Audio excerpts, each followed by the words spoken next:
নমস্কার, সকলকে স্বাগত জানাই বৈদিক কথা আজকে এপিসোডে।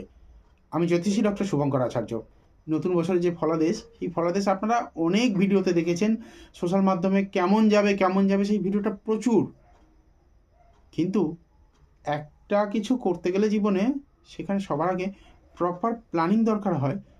কি করবেন আর কি করবেন না, যেখানে সমস্যা রয়েছে সেখান থেকে কিভাবে মুক্তি পাবেন, কোন জায়গায় না গেলে আপনার বিপদ আসবে না, এটা কিন্তু আপনি জানতে পারবেন তখনই যখন কি না সেই যে বাৎসরিক ফলাদেশ, সেই বাৎসরিক ফলাদেশের যে সিরিয়াস পয়েন্টগুলো রয়েছে বা যে পয়েন্টগুলো টার্নিং রয়েছে সেগুলোকে যদি ভালোভাবে পুঙ্খানুপুঙ্খভাবে অ্যানালিসিস করা যায়। আজকে আলোচনা করব মকর রাশিকে নিয়ে। মকর রাশির আগামী বছরে কোন জিনিসগুলো থেকে যদি বিরত থাকেন তাহলে আপনার সমস্যা আসবে না। আলোচনা শুরু করার আগে অবশ্যই অনুরোধ করব, বৈদিক কথা যারা নতুন মেম্বার তাদেরকে স্বাগত, এবং যারা নতুন দেখছেন, প্রথমবার চ্যানেলটি ভিজিট করছেন, তাদেরকে অনুরোধ করব সাবস্ক্রাইব করে আমাদের সঙ্গে যুক্ত হন এবং কমেন্টে মা তারার জয়ধ্বনি দিয়ে অবশ্যই নিজের বিপদ মুক্তি প্রার্থনা করুন। যদি ভিডিওটি ভালো লাগে অবশ্যই লাইক করে আমাকে উৎসাহিত করতে ভুলবেন না। চলে আসবো আজকের মূল অনুষ্ঠানে। আজকে অনুষ্ঠানে আলোচ্য বিষয় হচ্ছে মকর রাশির 2025 কোন কোন বিষয় থেকে বিরত থাকলে মকর রাশির বিপদ আসবে না। বছরের প্রথম 4 মাস সাড়ে সাথী চলছে, সেই কষ্টটা আপনি ফেস করে আসছেন, সেটা থাকবে। 4-5 মাস পরে থেকে আস্তে আস্তে আপনার জীবনে ইমপ্রুভমেন্ট করতে শুরু করবে, কারণ সাড়ে সাথী রিমুভ হচ্ছে। এবার স্বাভাবিকভাবে বছরের শুরু থেকে আপনাকে একটা লড়াই কিন্তু চালিয়ে যেতে হবে। তবে একটা জিনিস কি, আপনি খুব আশাবাদী, আপনি পজিটিভ থিঙ্কিং করতে ভালোবাসেন। এই মানসিকতার জন্য আপনি কিন্তু অনেক বিপদ থেকে বেরিয়ে যাবেন। আর আমি আপনাকে উপদেশও দেব বা আপনাকে গাইডও এটা করব যে অবশ্যই পজিটিভ মনোভাব রাখুন। বিপদ আসবে, সেই বিপদ আপনার উতরে যাওয়ার ক্ষমতা কিন্তু ঈশ্বর আপনাকে দিয়েছেন। তো বিপদ থেকে উতরে যাওয়ার জন্য আপনাকে পজিটিভ অ্যাটিটিউড সর্বদা রাখতে হবে। জীবনে অনেক ঝড়ঝঞ্ঝা আসবে বছরের প্রথম দিকটা, যদিও আস্তে আস্তে মিডিলের দিক থেকে কর্মক্ষেত্রে কথা বলছি, কর্মক্ষেত্রে ইমপ্রুভমেন্ট কিন্তু বছরের মধ্যম সময়ের পরবর্তীকালে আস্তে আস্তে ইমপ্রুভ করতে শুরু করবে। বছরের শুরু থেকে কর্মক্ষেত্রে আপনার একটা সংঘর্ষ চলবে। সেই সংঘর্ষপূর্ণ জীবন আপনি বছরের মধ্যবর্তী সময়টা যদি পার করতে পারেন, বা একটা মানসিক জোর নিয়ে যদি আপনি খারাপ সময়টাকে অতিবাহিত করতে পারেন, মধ্যবর্তী সময় থেকে আপনার কিন্তু একটা ভালো টার্নিং দেবে। আপনি কিন্তু বছরের শেষ অংশে কর্মক্ষেত্রে অনেক লাভবান হবেন বা কর্মক্ষেত্রে উন্নতি হওয়ার কিন্তু যোগ রয়েছে। সফলতা ডে এন্ডে আসবে। একটা কথা আপনাকে খুব সাবধান করব, এই বছর আপনি কাউকে কিন্তু ঋণ দেবেন না, লোন দেবেন না।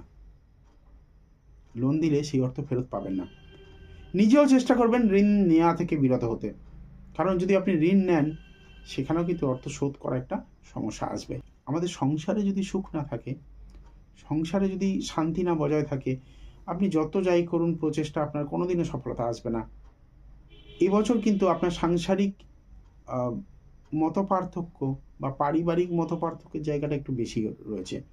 তাই আপনাকে বর্ষফলের যে বেনিফিট সেটা নিতে হলে, বা আপনার জীবনে উন্নতির জন্য যেটা প্রয়োজন,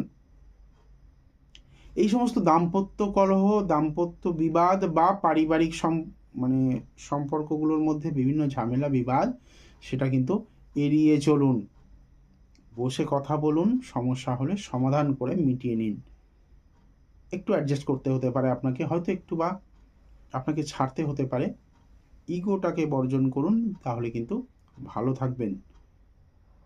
পরিশেষে বলি, মে 2025-এর পরে কিন্তু আপনার পারিবারিক এবং যে বৈবাহিক বন্ধন, সেই বন্ধন কিন্তু একটু হলেও উন্নতি পাবে বা সম্পর্কটা অনেক ভালো হবে বছরের শুরুর তুলনায়।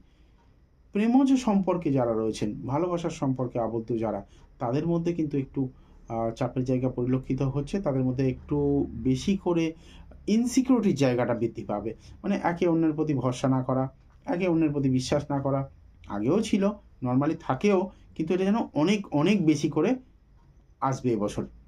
তো ভালোবাসতে গেলে জায়গাটা একটুখানি ভেবে দেখতে হবে কীভাবে নিজেদের মধ্যে ভালো থাকা যায়। তো এই যে পয়েন্টগুলো আমি আপনাদেরকে বললাম, প্রথমত আশা ছাড়বেন না। বছরের শুরুতে আপনার একটুখানি কষ্ট হতে পারে, একটু যুদ্ধ করতে হতে পারে, কিন্তু বছরের শেষ প্রান্তে আপনার কিন্তু ভালো সময় অপেক্ষা করছে। আপনার পজিটিভ মেন্টালিটি আপনাকে সফলতার শীর্ষে পৌঁছে দেবে। কর্মক্ষেত্রে শুরু থেকে সংঘর্ষ থাকলেও শেষ অংশে আপনার জন্য সুখবর অপেক্ষা করছে। সাবধান হতে হবে ঋণ দেওয়া থেকে, কাউকে টাকা ধার দেওয়া থেকে সাবধান হতে হবে, কারণ সেই টাকা ফেরত না পাওয়ার জায়গা রয়েছে। এবং বৈবাহিক জীবনে সৌহার্দ্য মেনটেন করতে হবে। পারিবারিক জীবনেও আলাপ আলোচনার মধ্যে সমস্ত দ্বন্দ্ব, সমস্ত সমস্যা মিটিয়ে ফেলতে হবে।